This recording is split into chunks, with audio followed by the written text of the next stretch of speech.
Thank you, Mr. Chairman. Thank you to both of you for being here. Appreciate the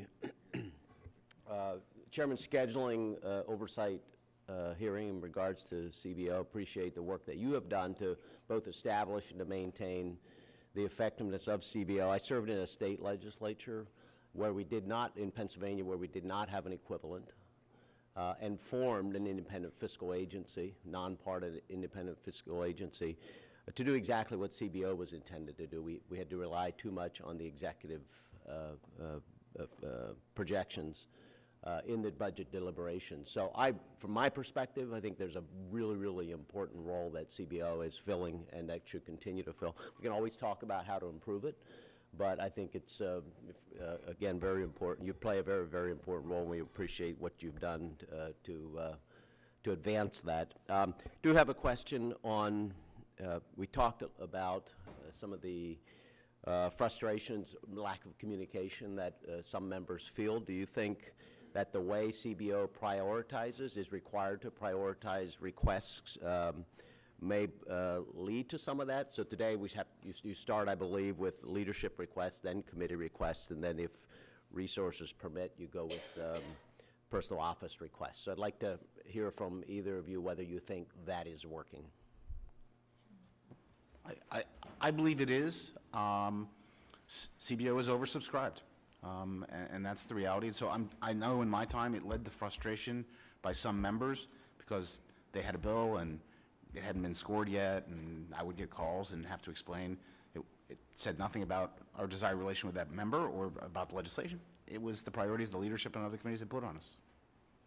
Do you agree with that, Dr. Rivlin? Yes, I agree. There have to be some priorities, and they are spelled out in the statute, and I think it is the job of the budget committees to help CBO enforce the priorities.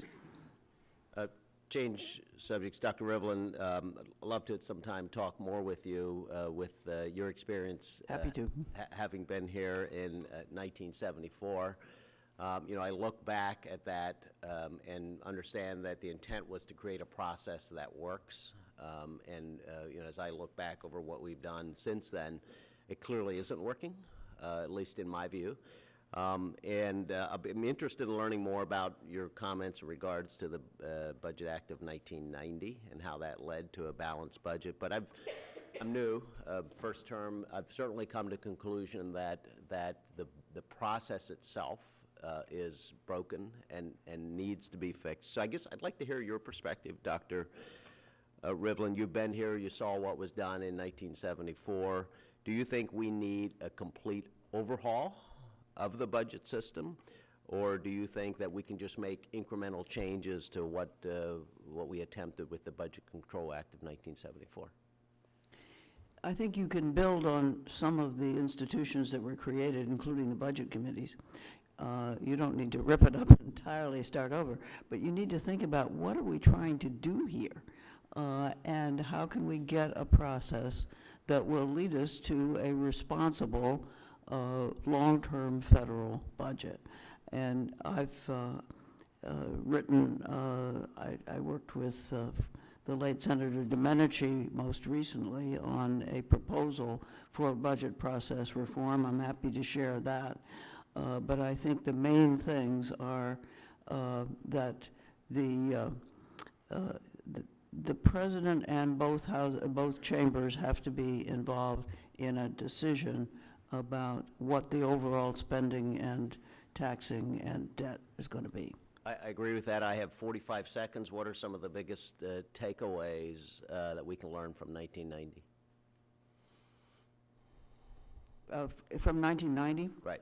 Well, I think the Budget Enforcement Act of 1990, which was what had the caps on discretionary spending, those worked as long as they were enforced. And the PAYGO process worked to hold down increases in mandatory spending. The problem now is that it isn't legislation that increases mandatory spending primarily, it's demographics.